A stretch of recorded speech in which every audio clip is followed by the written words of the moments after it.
Bien, vamos a iniciar, Dieguito y Giselle, a medida Ok, que los, sí, señor, aquí estamos atentos. ya, a medida que se vayan conectando los compañeros, no pasa nada porque de igual manera sabemos que nuestras clases quedan en la plataforma grabada como encuentro tecnoformativo. En el día de hoy, ya en nuestro encuentro final, entiendo, por eso debo dejar constancia a todos los compañeros que se van a unir luego y vean esta grabación. Primero agradecer a Dieguito Araujo y a Giselle Polo que están con nosotros desde Barranquilla, en Colombia. Gracias por estar siempre presente en las unidades y en las clases, en este caso en los encuentros tecnoformativos, eh, recordando que ya en los dos anteriores hemos recorrido parte de los elementos más importantes del derecho ambiental internacional, recorriendo sus orígenes, sus características. Hemos revisado algunos principios, analizado alguna situación práctica de algunos casos que se presentan tanto en Venezuela como en Colombia como en Ecuador, analizando tanto el contexto del ordenamiento jurídico interno como el ordenamiento jurídico internacional que rige nuestra materia. En el día de hoy, en estos 30, 40 minutos, vamos a desarrollar un poquito estas fuentes del derecho internacional que son básicas, teniendo una idea inicial muy básica de que nuestras fuentes son las que permiten crear, modificar o extinguir, en nuestro caso, situaciones jurídicas ambientales. No perder de vista esto significa que a través tanto de las fuentes materiales, de las fuentes primarias como de las fuentes secundarias, pues vamos a generar esta creación normativa internacional.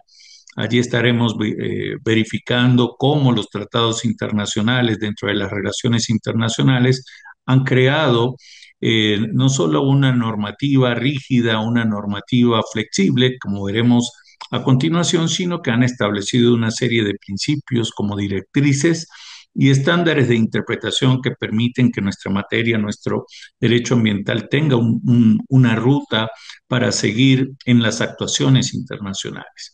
También modifican, también extinguen otras. Esa es tradicionalmente las tres funciones básicas de las fuentes del derecho en cualquier rama que nosotros estudiemos, bien sea de índole privado, bien sea de índole público, incluso dentro del derecho internacional público. Con este pequeño preámbulo, pues vamos a verificar, como estaba diciendo anteriormente, que parten, constituyen un sistema jurídico del derecho internacional, tanto un conjunto de normas, un conjunto de principios, donde van a establecerse muchos de ellos compromisos internacionales atendiendo en algunos casos, a las agendas mundiales como la Agenda 21, que ya dejó de tener su vigencia prácticamente, y estamos a mitad de los primeros casi 4 años, ya vamos para 5 años, de la Agenda 2030, sus 17 Objetivos del Desarrollo, que se encuentran presentes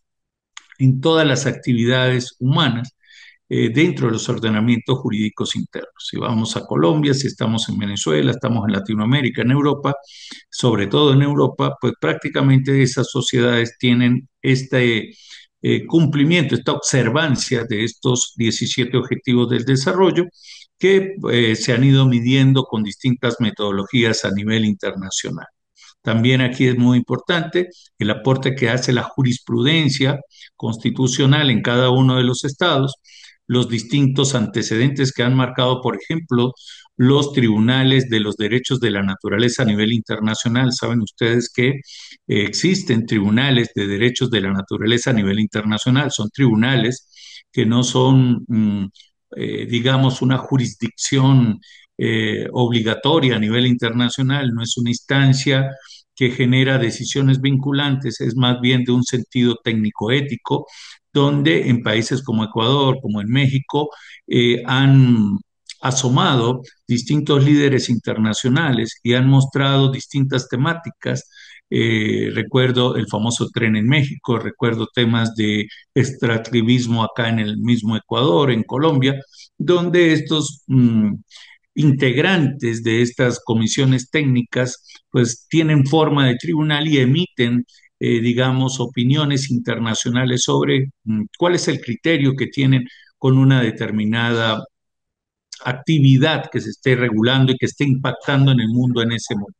Entonces, pues esos primeros intentos de una jurisdicción internacional en derechos de la naturaleza, digamos, van a ser los primeros pasos que veremos si tiene fruto a la vuelta de 20, 25, 30 años, porque no creo que la comunidad internacional esté preparada aún para disponer de un tribunal con estas características. ¿Por qué? Porque existen distintos intereses, distintas posiciones políticas, económicas a nivel mundial que pues generalmente atendiendo precisamente a esa condición de soft law, es decir, de elementos que le convienen que sean blandos, de que no sean de estricto cumplimiento, sean los que estén rigiendo el tema ambiental.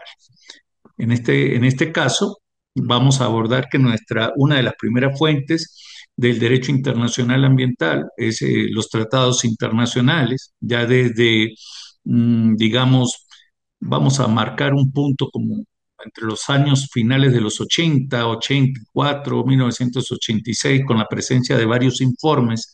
Recuerdan el primero del Club de Roma, que fue el que dio el traste a la primera conferencia internacional, pero luego aparece el informe Brundtland y demás informes que prácticamente dan lugar a que la Organización de las Naciones Unidas convoque a estas reuniones internacionales para tratar asuntos de distinta índole y con distinta visión. No todas las reuniones y tratados internacionales han tenido la misma visión de resolución de un tema, fueron pasando poco a poco de visiones antropocéntricas a visiones ecocéntricas y generando compromisos a través de distintos documentos. Precisamente en 1992 recordarán ustedes que se generaron documentos sobre la protección de bosques, biodiversidad. La propia Agenda 21 es un producto de 1992, por supuesto ya pulida en años posteriores, pero que son los que dan al traste con esta primera fuente que obviamente es del derecho internacional público.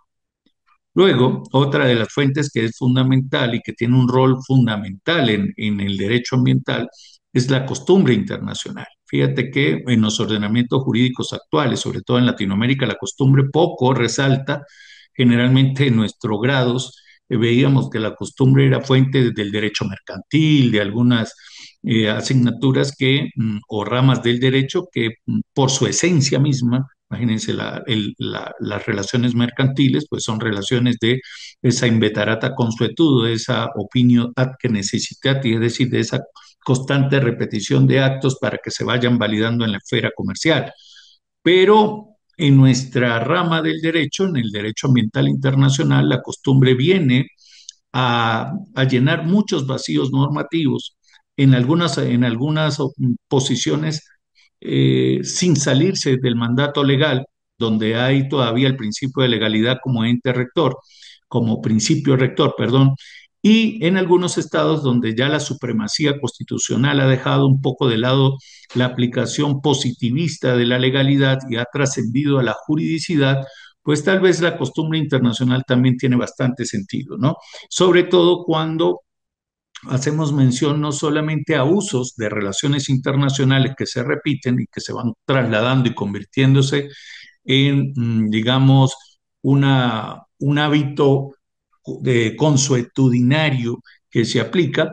Fíjense ustedes, por ejemplo, el convenio 169 de la Organización Internacional del Trabajo, de la OIT, que prácticamente a través de unos derechos propios y de unas relaciones eh, consuetudinarias hacen que el derecho ambiental pues también se nutra para crear, repito, modificar o extinguir situaciones de la costumbre en el derecho internacional ambiental. Luego, obviamente, una de las fuentes que considero yo son los que más han impactado, no solo en la relación internacional, sino en las cortes, en las altas cortes de nuestros estados, de nuestros países, son los principios generales. Aunque esos principios generales del derecho vienen desarrollándose a través de otra gama de principios mucho más específicos, mucho más dirigidos en distintas materias, bien sea en materia de niños, niñas y adolescentes, en materia de derecho ambiental, en materia de derecho penal. Entonces, si bien es cierto, hay principios generales del derecho, existen unos principios específicos que rigen a cada materia.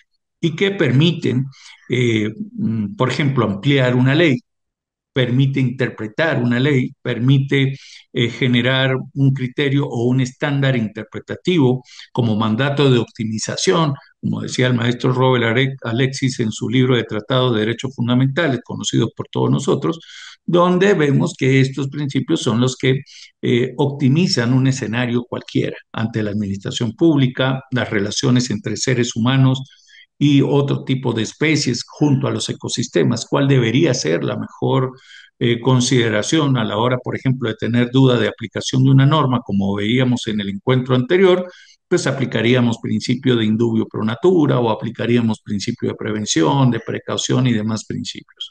Entonces, fíjense que tanto los tratados internacionales, la costumbre internacional y los principios generales del derecho, pues se constituyen en las fuentes clásicas ordinarias del derecho ambiental internacional.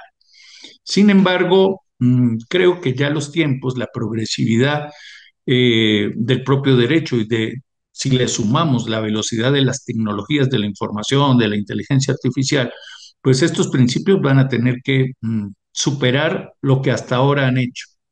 Creo que le corresponde a la academia, le corresponde a la doctrina, le corresponde a la jurisprudencia y le corresponde, por supuesto, a los tratados generar y desarrollar nuevos principios que vayan acorde con las realidades actuales. No podemos estar hablando de los 26 principios de Estocolmo, de Río de Janeiro, de Johannesburgo, en pleno siglo XXI, ya cuando estamos a mitad de una agenda, y que digamos, no, pues vamos a hablar del principio de participación ciudadana solo como era visto en los años 90. Recuerden ustedes que no existen derechos, garantías ni principios de carácter absoluto y mucho menos los principios que tienen que irse acomodando a las realidades internacionales. Muy bien, dentro de estos, le decía que teníamos unos instrumentos que son de derecho blando. Su característica principal es de que, o incluso ustedes lo trabajaron en sus ensayos, y les felicito a todos que se leyeron muy bien. Me parece que, salvo ciertas cositas metodológicas que pudiésemos observar, los contenidos y aportaciones de sus trabajos y ensayos han sido de alto nivel. Y trabajaron esta parte y decían por ejemplo, todas esas conferencias que les acabo de mencionar, las clásicas del derecho ambiental, todas son de soft law, es decir, tenemos ese pequeño inconveniente a la hora de poder revisar si para qué establecer una ruta, unos principios, establecer unos compromisos, cuando finalmente podemos hacerlos como un saludo a la bandera y decir, bueno, finalmente yo no voy a modificar mi sistema de economía nacional, mi sistema de relación social, ni siquiera mi sistema de relación cultural, porque finalmente no son de estricto cumplimiento. Y en este caso aparecen como ejemplo todas esas conferencias y por eso tal vez algunos las suscriben, porque saben que luego en la práctica no va a tener esa presión, esa coerción que tiene la norma normalmente dentro de lo que es la escuela del derecho en cualquier ordenamiento jurídico, y por eso yo creo que es parte de que la eficacia de los planes, políticas, objetivos que se establezcan a nivel internacional carezcan de ese cumplimiento, de medirlos con efectividad. ¿Por qué? Porque precisamente son normas de derecho blanco. Pero ¿qué ocurre cuando aplicamos el hard law? Al contrario. Entonces vemos que sí tenemos también dentro de nuestras digamos, relaciones internacionales, por ejemplo, el protocolo de Kioto no es soft law, el protocolo de Kioto al contrario es hard law, y el protocolo de Kioto nosotros pudiésemos invocar su estricto cumplimiento. La pregunta es, ¿en dónde estarían las sanciones? ¿En dónde estaría la jurisdicción que va a obligar al que no cumple? O sea, de igual manera, contiene todavía una serie de elementos no desarrollados que pudiesen ser trabajos, tesis doctorales de ustedes para poder desarrollar. ¿Qué pasa eh, por qué la ineficacia de las políticas ambientales internacionales? ¿Por qué no podemos llegar a los objetivos con altos estándares de cumplimiento? Pues precisamente porque son muy pocos los instrumentos que son de carácter vinculante y que tienen esta característica y que precisamente son los que menos tienen participación estatal. Entonces, si yo reviso y hago una investigación a nivel doctoral y reviso y comparo instrumentos internacionales dentro de las fuentes del derecho ambiental internacional, pues obviamente tienen mayor número de suscripciones los soft law porque precisamente tal vez no hay esa presión internacional. En cambio, los de hard law son muy pocos los que los suscriben. Por poner un ejemplo, sabemos que Estados Unidos no firma el protocolo de Kioto, se abstiene de hacerlo. ¿Por qué? Porque se iría al traste, sería muy contradictorio, sería establecer una camisa de fuerza que lo llevaría hacia el tema ambiental cuando su modelo socioeconómico conduce a que, si bien es cierto, dicen cumplir elementos del desarrollo sustentable y sus tres pilares, pues finalmente no lo suscriben para evitar incumplimientos en el escenario internacional. Muy bien. Luego vamos, ya con este elemento, pensaba, fíjense que se nos complica un poco que no han llegado el resto de compañeros, pero bueno, espero que puedan ver la clase. Eh, Me llamó la atención, y qué casualidad que estén Dieguito y que estén Giselle con nosotros, porque este evento se celebró precisamente en Cali hace poco, ahorita en octubre, entre octubre y noviembre del 2024, y analicé un poquito algunas opiniones que tienen distintos eh, factores ambientales, ecologistas, que han opinado qué ocurrió en esta cumbre de la biodiversidad. ¿Qué pasaría allí? ¿Qué elementos podemos rescatar? Recuerden que nosotros a nivel internacional hemos asumido un compromiso dentro de uno de los principios agroecológicos más importantes que debe regir en materia del derecho ambiental. Y cuando digo principio agroecológico, estoy siguiendo al maestro Altieri. El maestro Altieri siempre ha dicho que uno de los principios más importantes, tanto para la parte agraria, para la parte alimentaria y para la parte ambiental, es la biodiversidad. O sea, si nosotros no conservamos biodiversidad y no lo hacemos solo atendiendo a que es un factor aislado, sino que es un elemento que va concatenado, que guarda relación simbiótica, digamos, es decir, inseparable, con elementos como la crisis climática, por ejemplo, pues nada estaríamos haciendo con establecer nuevos compromisos internacionales si no se atiende a la biodiversidad desde un sentido estricto.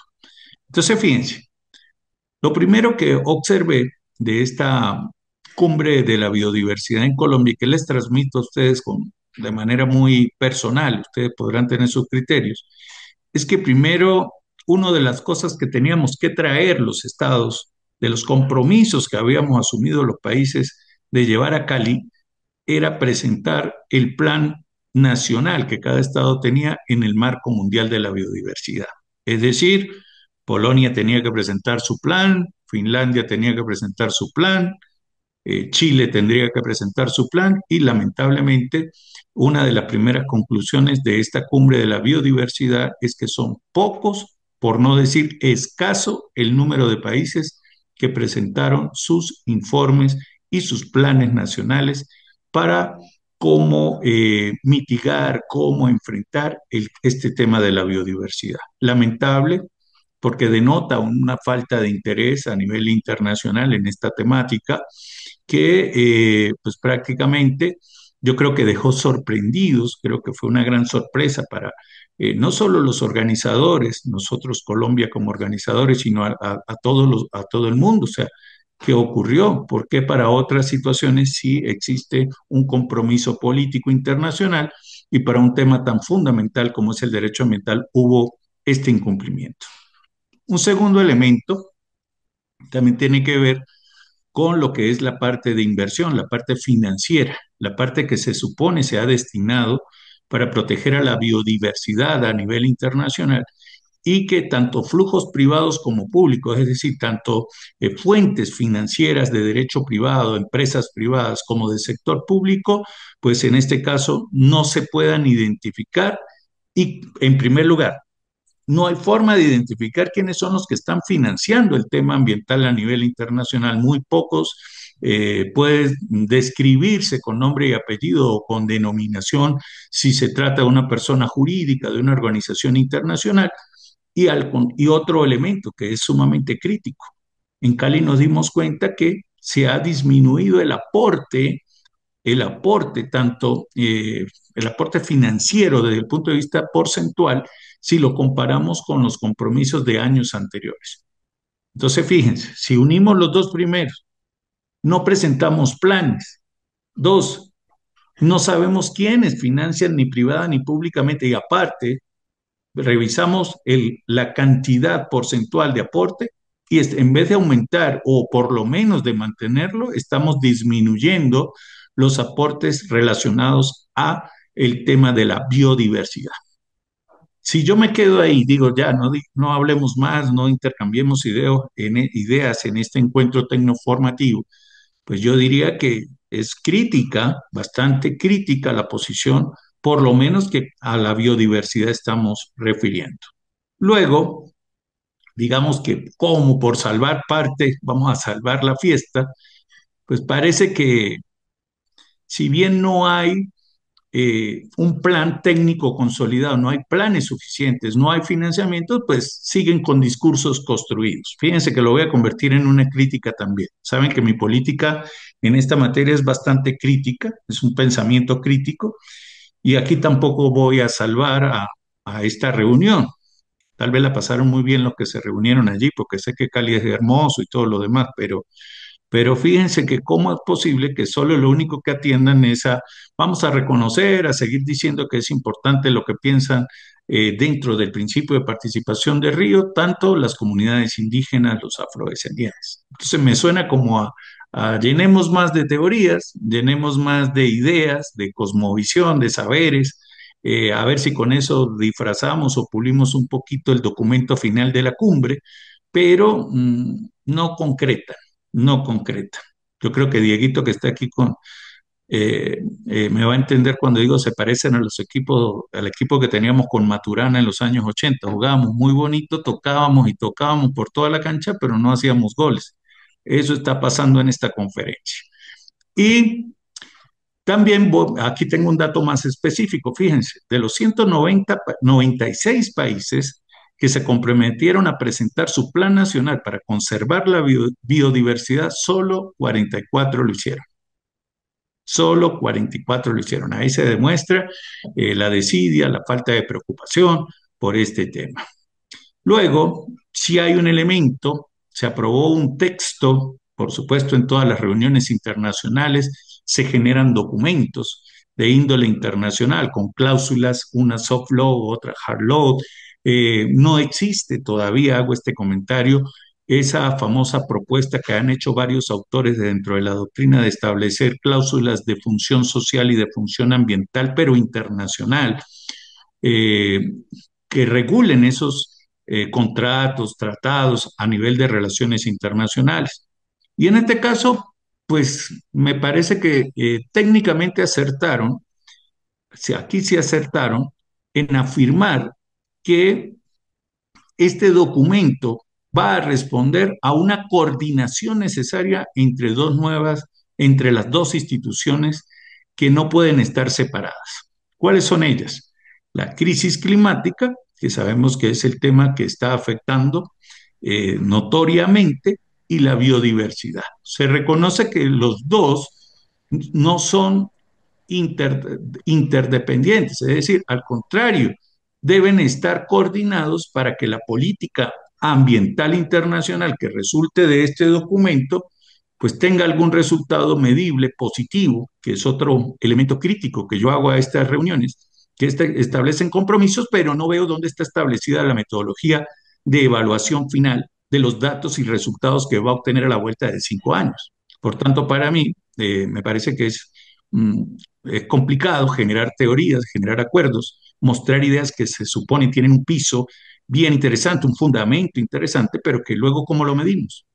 Eso es más o menos si estuviéramos hablando, y me van a entender mis compañeros que están conmigo acá, diría el doctor Jordi Ferrer, ¿y con qué estándares de prueba vamos a medir cuál es el umbral probatorio acá? Entonces, ¿contra qué lo vamos a contrastar? Entonces, lo único que hicimos, luego de reunir a estos países sin planes, es decir, señores, vamos a firmar un documento donde nos comprometemos a establecer de que no vamos a volver a hacer planes separados, un plan para cambio climático o crisis climática y un plan para biodiversidad. A partir de esta reunión de Cali, Disculpe sí, que le interrumpa, quedan 3 minutos y medio. Yo le puedo sí, extender el encuentro unos 10, 20 minutos más, no sé si necesita más. no, no, ya Ok, profe, está estamos bien. finalizando el ciclo. Entonces, eso con ese documento y finalmente se siguió el enfoque de plantear la biología sintética como una oportunidad. Fíjense que siguen insistiendo en esos avances tecnológicos que se supone nos van a mejorar las relaciones en todo sentido, pero algo que me preocupó y con esto cierro para no pasarme de los 3 minutos y me voy despidiendo de ustedes con el compromiso de habilitarles hasta el 7, máximo hasta el 8 de diciembre todos los deberes, pero fíjense lo que critico con este punto. Si bien tenemos principio de prevención y precaución, cuando dice se eliminan las salvaguardas fundamentales, es que le estamos dando un pase libre, es decir, le estamos dejando la puerta abierta a esta biología sintética sin considerar los elementos básicos que van a regular, que pueden prohibir o regular una actividad que puede ser atentatoria a la salud de todos los seres vivos y del equilibrio ecológico. Espero que con este pequeño encuentro, donde hemos visto estas fuentes, hemos analizado esta cumbre de biodiversidad, pues yo solo me despido y darle gracias por haberme acompañado en estos 3 módulos de esta materia. Espero obtener de ustedes los mejores resultados en los deberes y que sea satisfactoria estos encuentros en lo que responde al derecho ambiental. Muchachos, muchas gracias por Maestro. acompañarme. Un abrazo y nos vemos próximamente.